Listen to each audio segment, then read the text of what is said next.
Hi, everyone. So today we are going to be talking about equilibrium calculations, specifically ICE tables that we use in order to calculate certain things about equilibrium when we're given certain information.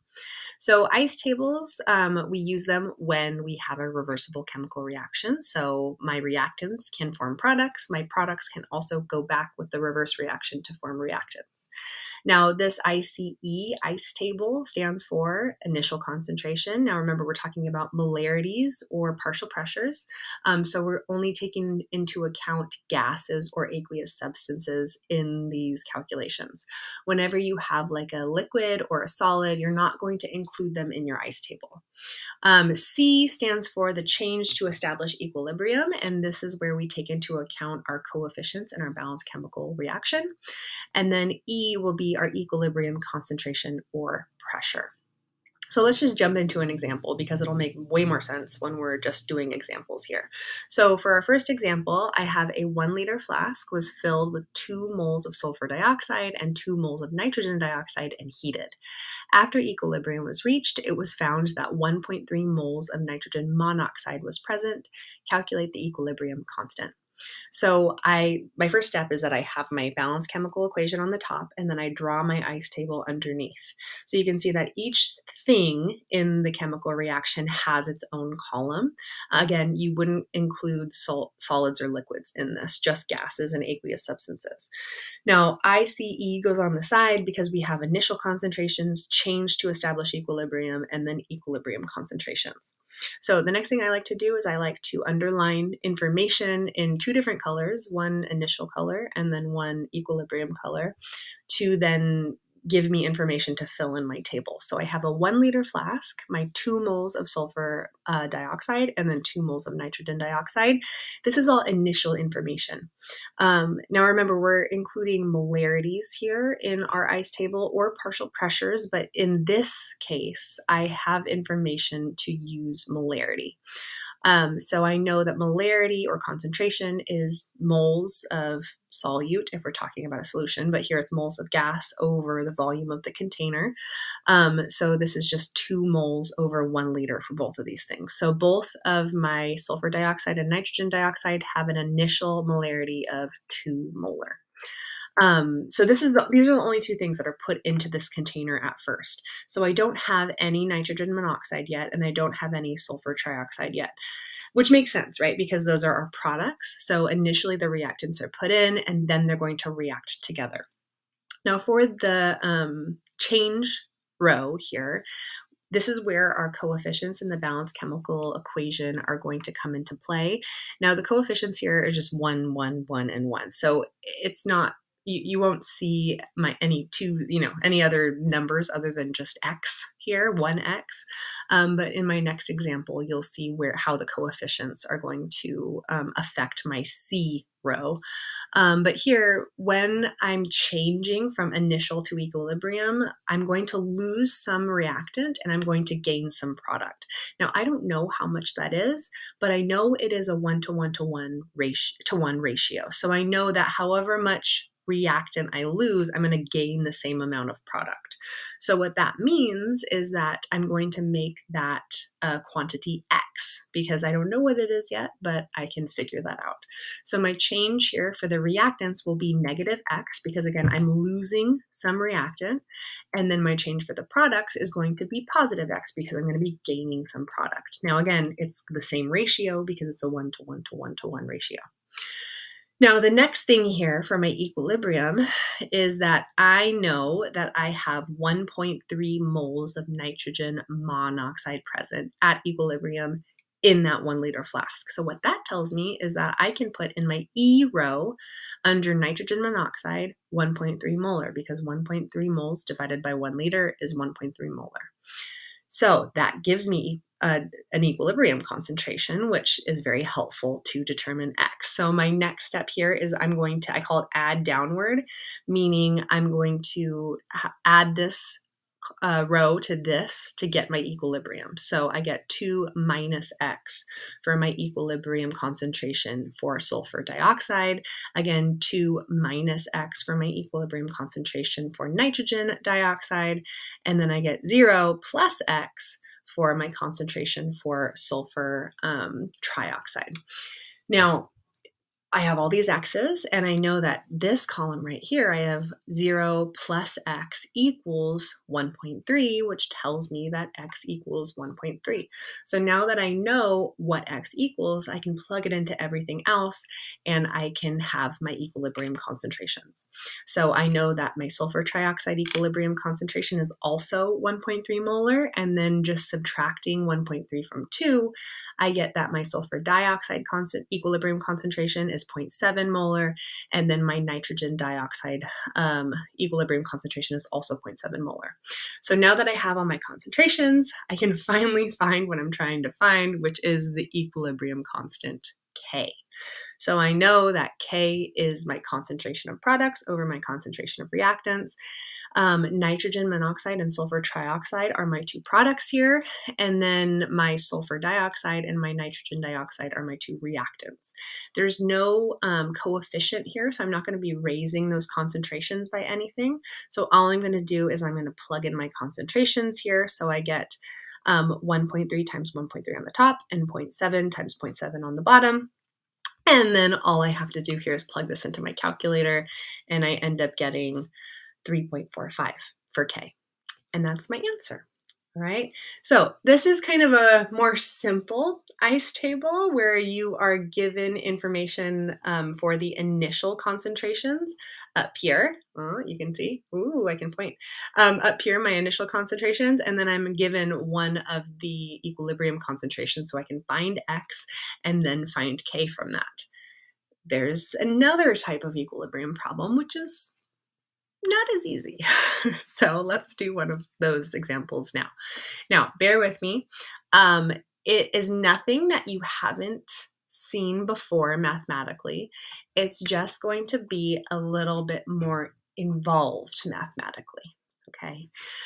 So let's draw our ICE table. We have if 3.1 moles of water vapor and 4.8 moles of dichlorine monoxide are placed in a 12-liter container, what will the concentration of all gases be when equilibrium is established? And I'm also given my equilibrium constant here, which is 0.09. So first step here is I'm going to draw my equilibrium, ICE table. So I have all of my different things in the chemical reaction. I have my ICE, and then I want to then underline what I'm given here. So I'm given that I have 3.1 moles of water vapor and 4.8 moles of dichlorine monoxide placed in a 12-liter container initially. Okay. Now, we know that we want molarities here. So notice how I don't have a 1-liter container here. I have a 12-liter container. So I actually have to plug it into that molarity equation in order to find my initial concentrations of these things. Okay. I'm also given K. That is my equilibrium information. So I underlined it in a different color. Now, first and foremost, for my water vapor, I know that molarity is number of moles over volume. So I get 3.1 divided by 12, and that's 0.26 molar concentration. And I put that into my initial concentration there for my water vapor. And then for my dichlorine monoxide, I know that I have 4.8 moles over that 12-liter container. And so I have 0.4 molar concentration for dichlorine monoxide for my initial concentration. So I put that there. Again, my HOCl there, that is my my product. So I don't have any concentration of that yet. So I'm just going to put 0 for my initial concentration of that because, again, we're placing 2 reactants in this container initially, and I don't have any product yet. Okay. Now, next step here is I want to talk about my change to establish equilibrium. So just like we did before, this is where the coefficients come into play. So because I'm going to be losing some reactants and gaining some product, I know that I'm going to have minuses for the reactants, just like I had before, and the plus for the product. But notice how for my product now, right, here, I have a coefficient of 2. So because my coefficient is 2, it's going to be 2x instead of just x like it was before. All right, so this is where the coefficient comes into play. So again, I'm going to lose reactant, so minus x for the water and minus x for the dichlorine monoxide. Again, this is just 1x each because I have coefficients of 1 in front of the water and the chlorine monoxide. And then I'm going to gain 2x of my product because of that coefficient, because this is a 1:1 to 2 ratio. So the mole ratio comes into play here. And then just like we did before, we're going to add downward. So I get 0.26 minus x for my water vapor. I get 0.4 minus x for my dichlorine monoxide. And then I get 2x, so 0 plus 2x, which is just 2x, for my HOCl. All right. Now I'm going to take this whole ice table, bring it to the next slide because we're going to do some work on here. I also have my let me just put myself up here. I just get in the way. My equilibrium constant K, because we're going to use that soon as well. So now we have our equilibrium concentrations. Now, remember, if we remember back to the actual problem, I want to find what these equilibrium concentrations are, but I don't know what x is yet. So what we have to do is we have to put this into our equilibrium expression, and then we have to just solve for x. So here I know, again, my equilibrium constant K is equal to the concentration of products over the concentration of reactants. Now my product, my only product, is this HOCl. It has a coefficient of 2 in front of it. So remember, we have to raise that concentration to the second power because of that coefficient in front of that HOCl. And then I'm going to divide by the concentration of my water vapor times the concentration of my dichlorine monoxide. So I get this, plugging in all of my equilibrium stuff now. So for the HOCl on that numerator there, that's going to be 2x. Concentration of water vapor is going to be 0.26 minus x, and then the concentration of dichlorine monoxide is going to be 0.4 minus x. I also plugged in my equilibrium constant K, which is 0.09, because I was also given that information as well. Now you can see we only have one unknown, so we can solve for x. It's not going to be pretty though, because we are going to get a quadratic. So the first thing I'm going to do is just simplify. Of course, it's not going to look more simple, but I'm starting to simplify. So I'm going to take that numerator and then it's just going to be 2x times 2x. So 4x squared. And then the denominator, I'm going to use FOIL or the area method, and I'm going to simplify that denominator as well. So we get this.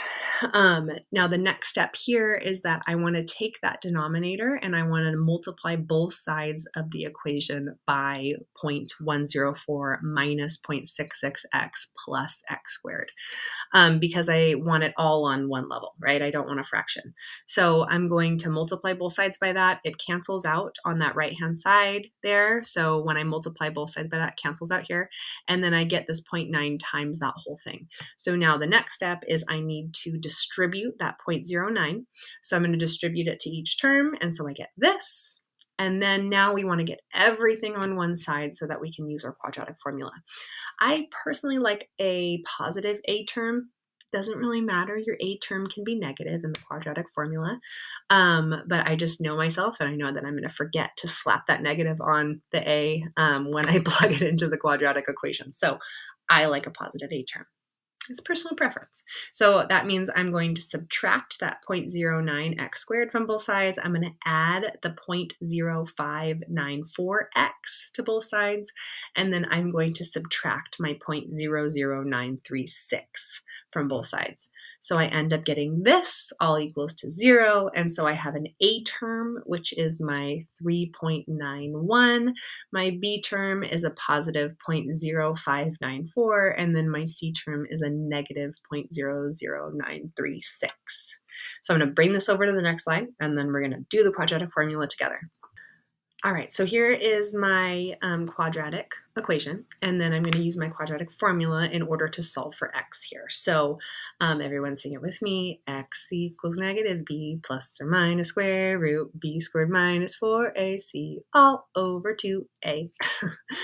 And so now we just solve. I like to start with everything under the square root. So in my calculator, I do my 0.0594 squared, and then this is minus, and then we're going to have a whole negative here. So we're actually adding this whole thing, but we get this whole thing. And then I square root it in my calculator. Okay, so I like to stop there because I like to kind of look at what I have. So if you do that whole square root nonsense, you end up getting 0.387. So when you do both of your plus and minus, right, and you find x, we get two answers with a quadratic formula. So what we get here is we get 0.042 and we get a negative 0.057. So only one of these answers is going to make sense. The one in this case that makes sense is the positive one. What is the problem here is that we can't have a negative concentration. So if we look at our ICE table, right, and we know that we have two answers for X, do you see how my HOCl here, my equilibrium concentration is just 2X? So because it's 2X, I can't have a negative because, again, I can't have a negative concentration. I can have a concentration of 0, probably won't at equilibrium, but I could. But it can never be negative. That doesn't make sense, right? So that's why we throw out the negative number and we only use the positive. Now, are we done? Of course not. So now what we do is we plug in our X in our equilibrium row, and we finally can find our answer, which is our equilibrium concentration. So for water vapor, I plug in X for my 0.26 minus X. So 0.26 minus 0.042 equals 0.22. For my dichlorine monoxide, I have 0.4 minus X, which is 0.042, and that equals 0.36.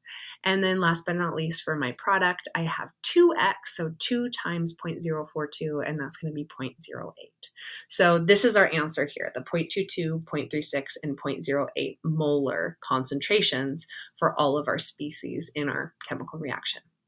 So that last example, not easy. It's just a lot of ugly math, but this will probably be the hardest type of ICE table problem you will see. All right, so if it freaked you out a little bit, don't worry. You can get this. You know how to do this math. It just takes a little bit of time and a little bit of practice, okay? So you guys have some practice on Canvas. Let me know if you have any questions, and I will see you all in class.